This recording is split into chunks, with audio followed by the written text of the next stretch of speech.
అందరికీ నమస్కారం అండి. నేను యూట్యూబ్ ఛానల్ క్రియేట్ చేసి ఏం వీడియోలు ఎలా పెట్టాలో నాకైతే తెలియదండి. ఎడిటింగ్ అస్సలు నాకు చేత కాదు. అందుకనే ఇట్లే డైరెక్ట్గా మాట్లాడదాము అని అనేసి ఫేస్ కనిపించేటట్టుగా చేసి వీడియోలు చేద్దామని అనుకుంటానండి. మీకు నచ్చితే అందరూ ఇంకా ఎట్లెట్లో రెడీ అయ్యి కూర్చొని ఎడిట్ చేస్తారు. కానీ నేను అసలు అంతా ఏం చేయదలుచుకోలేదండి.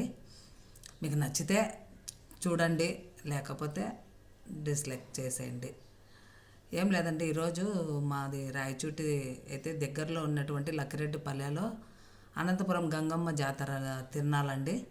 ఆ తిరునాళ్ళకు మా అందరూ రాత్రి పోయి అయితే చాలామంది అండి ఇక్కడ బాగా మొక్కుకున్న మొక్కులకు అన్నిటికీ బాగా జరుగుతుందనని నమ్మకం. నా చిన్నప్పటి నుంచి అట్లే బాగా జరుగుతూ ఉండేది.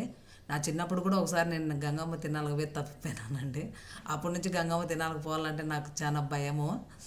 కానీ చాందిని బండ్లు అవి అన్నీ బాగా కడతారండి. ఒక్కొక్క చాందిని బండి కట్టేకే ఒక 2-3 లక్షల దాకా అవుతుంది.